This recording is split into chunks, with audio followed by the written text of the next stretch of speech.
Assalamualaikum warahmatullahi wabarakatuh. Halo guys, selamat datang di channel kita. Ini adalah podcast pertama kami, dan kali ini kita akan berdiskusi tentang murabahah dalam jasa keuangan Islam. Penerapannya yaitu pada perbankan syariah. Nah, aku di sini ditemenin sama teman aku, namanya Titi Nurhaila Gofar. Halo guys. Langsung aja ya, aku akan memberikan sedikit penjelasan mengenai apa itu murabahah. Jadi, murabahah itu akad jual beli yang disepakati antara bank syariah dengan nasabah, di mana bank menyediakan pembiayaan untuk pembelian bahan baku atau modal kerja yang dibutuhkan oleh nasabah. Kalau menurut Kaila sendiri, murabahah itu apa sih? Nah, kalau misalkan menurut aku sendiri sih, murabahah itu, akad jual beli atas barang tertentu. Nah, di mana penjual tersebut menyebutkan harga jual yang terdiri atas harga pokok barang dan tingkat keuntungan tertentu. Dan harga jual barang tersebut disetujui oleh pembeli. Nah, kan kita udah sama-sama tahu nih apa itu murabahah. Nah, pastinya di dalam akad murabahah itu ada pengaplikasiannya. Aku mau tanya nih sama Kak Firda. Nah, bagaimana pengaplikasian akad murabahah dalam bank syariah itu? Menurut aku nih ya, pengaplikasiannya itu, contohnya, jadi ada nasabah datang ke bank, dia ingin membeli sebuah kendaraan tuh dengan mengajukan pembiayaan murabahah. Selanjutnya, pihak bank membeli kendaraan tersebut kepada supplier dengan harga 100 juta rupiah. Kemudian, bank menjual kendaraan tersebut kepada nasabah seharga 110 juta dengan menjelaskan modal dan keuntungan tersebut yang telah disepakati nasabah. Gitu. Oh gitu, ya ya. Nah, dari penjelasan tadi ini ya, menurut Kak Ella, apakah saat menentukan margin, bank syariah melihat kondisi bunga pada bank konvensional? Nah, kalau misalkan menurutku ini, enggak, walaupun mengacu pada BI. Nah, bank syariah mempunyai metode perhitungan marginnya sendiri. Namun, resiko suku bunga dalam konteks perbankan syariah ini bisa terjadi pada pembiayaan murabahah, yang di mana nasabah mengharapkan tingkat keuntungan yang sama dengan tingkat keuntungan suku bunga di perbankan konvensional.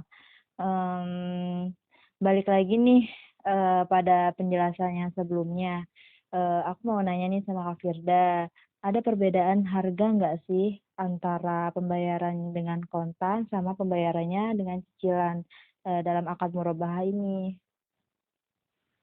Menurut aku ada, karena ada faktor tenggat waktu pada cicil, sehingga penambahan harga diperbolehkan.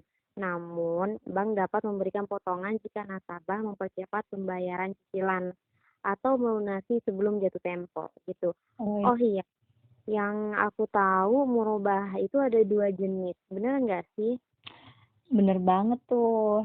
Jadi, murabahah ini terbagi menjadi 2 kan.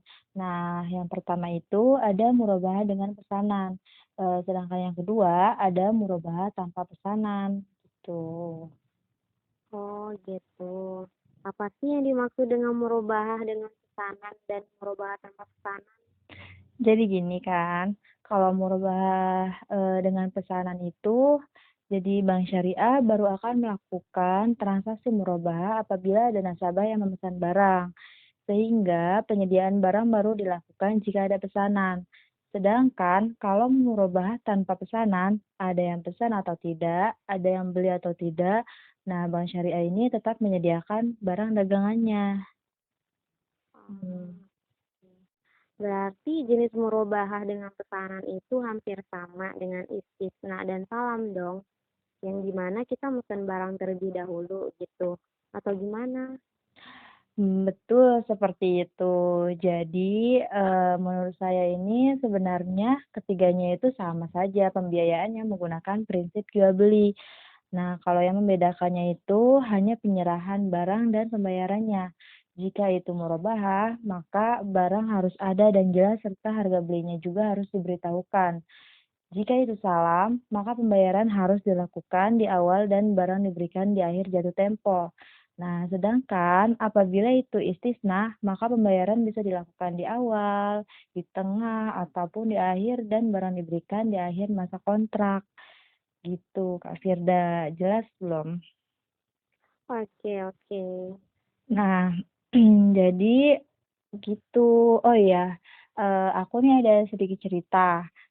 Ada orang atau biasa disebut dengan nasabah kan. Nah, dia itu melakukan akad murabahah dengan pihak bank syariah. Nah, nasabah tersebut telah melakukan pembayaran murabahah terhadap bank syariah. Lalu, nasabah tersebut mendapatkan denda dari pihak bank. Kemudian, bank syariah menerima denda dari nasabah yang telah melakukan pembayaran murabahah. Jadi aku mau nanya sama Kak Firda nih, apakah dana yang didapat dari denda tersebut boleh digunakan untuk operasional bank atau tidak? Oke. Jadi, pada dasarnya bank syariah diperbolehkan menerapkan denda apabila terjadi keterlambatan pembayaran murabahah dari nasabahnya tuh.